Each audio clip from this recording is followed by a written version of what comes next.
What's going on, guys? I'm TieFly85, and today we're going to be talking about Quentin Tarantino, J.J. Abrams, a new Star Trek movie. Also, Ryan Reynolds is the new Pikachu. Also, the Disney Fox may actually happen, and Margaret Robbie plans for another Harley Quinn. Let's get started.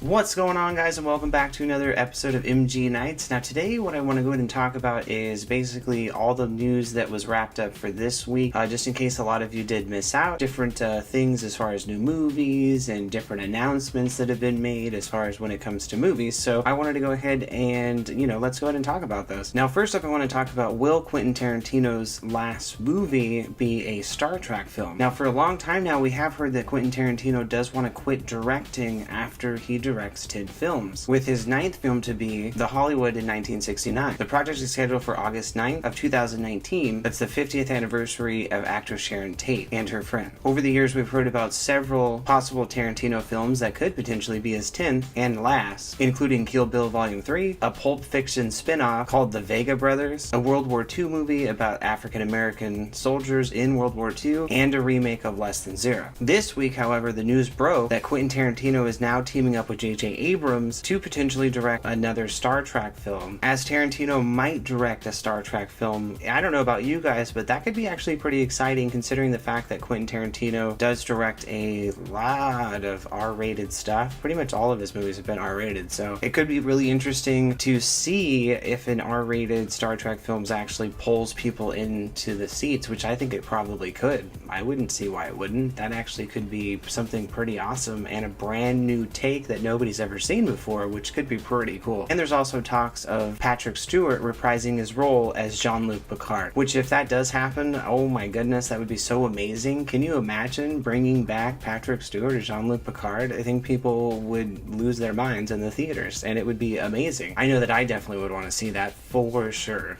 Like, yes. And next up on our list, we do have Ryan Reynolds, who's set to voice the title role in a live-action Detective Pikachu. Now, as far as it goes for Ryan Reynolds, when he is doing Deadpool, he does have the mask on the entire time, ergo making his role effectively just a voice role for Deadpool. For his latest announced role, he will be doing a voice role. That movie will be Detective Pikachu, the first live-action Pokemon movie with Reynolds playing a version of Pikachu, who solves mysteries, and this particular movie is inspired by a 2013 Nintendo 3DS video game. He joins the already cast Justice Smith, who, for all of you, he is going to be in the new Jurassic World Fallen Kingdom. It's not yet clear if Ryan Reynolds will have full dialogue, or if the entire movie is just going to consist of him saying Pikachu repeatedly, which actually could be pretty funny. So we'll see how that turns out. It will be interesting overall to see a live action anything when it comes to Pokemon. That should be pretty cool, because with the success of Pokemon Go and that augmented reality kind of thing, I think that was a success for them. So if that is anything to go off of, I think that this movie could potentially pull off something pretty amazing. We'll have to wait and see. Next up on our list, some exciting super news for all of you Disney Fox fans. We are super excited about this. I know I am super excited about this. As far as the talks between Disney and Fox acquiring all of the 20th century movie titles, which could be freaking amazing overall for anybody super excited for that. Let me know down below in the comments, because I am super excited overall. I mean, that could include some huge, massive movies overall. I mean, we got X-Men, Wolverine, Deadpool. There's just, I feel like the list could just go on and on. You got,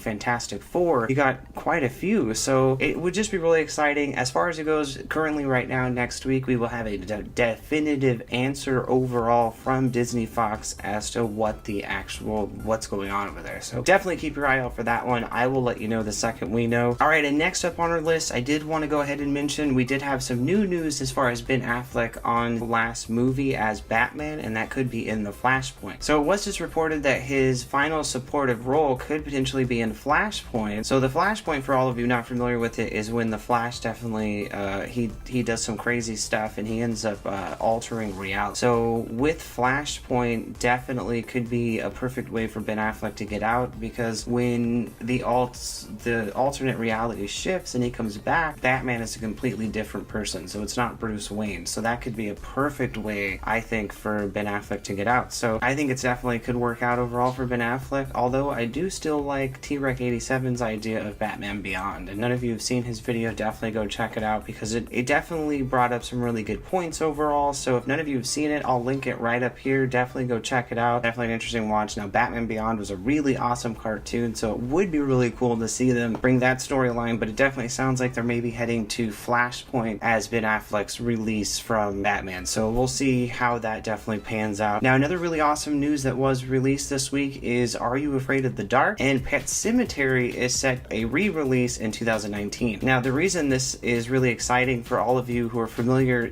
with Stephen King's It being such a phenomenon, crazy, huge thing that it was for a remake, now a lot of people are basically jumping on board saying this is huge, so let's go ahead and jump on that bandwagon. So here we go again with a whole new slew of remakes. Now, if a lot of you are familiar, Are You Afraid of the Dark was actually a television series, which I used to watch all the time. I used to love that show. It was basically this group of kids sitting around a fire that would just tell these really creepy stories. So it was really fun. And then obviously, as a lot of you know, Pet Sematary, a popular Stephen King, where, there's this plot of land and just crazy stuff happens. So definitely go check those out. But they're doing a remake for 2019, so that should be pretty awesome. With the way that they're able to do things and the horror and stuff nowadays, it should be pretty interesting to see what they could come up with for that. Now, something else that's super exciting for Disney in this week is the Mary Poppins Returns director may potentially stay on for the live-action Little Mermaid remake, which also could be really freaking awesome. Now, I'm really excited to see Mary Poppins Returns. I don't know if any of you seen like the trailer and the clips and stuff, but it looks really good. I'm super excited to see it. I loved the original, so I'm happy that they're not necessarily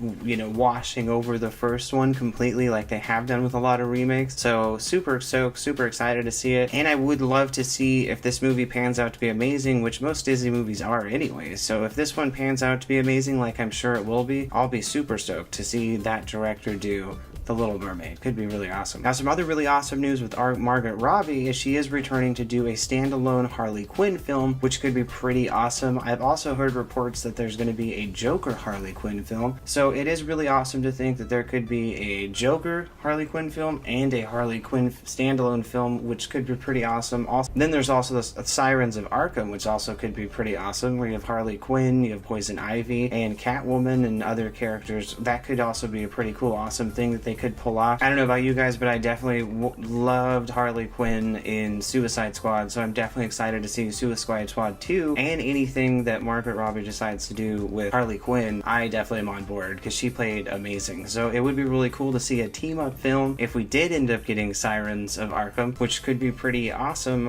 One of my favorite characters overall from Batman, I would say I loved, was Poison Ivy. So I would love to see Poison Ivy brought back again if they could just do it in a really dark, gritty way instead of the more cartoonish way that they did pull off back in the early 2090s. I think it could be done well. Alright guys, well that's all I have for you today. If you did end up liking this episode, please go ahead and slap that like button. Also too, if you're new here to the episode, please go ahead and hit that subscribe button with the bell notification on, as me and T-Rec87 do post content here every Monday through Saturday. I really do appreciate your time. Thank you so much for watching. It means the world to us. We've grown so much over the past several months, so thank you so much guys for watching. And as always, I've been TieFly85, and always remember, stay awesome.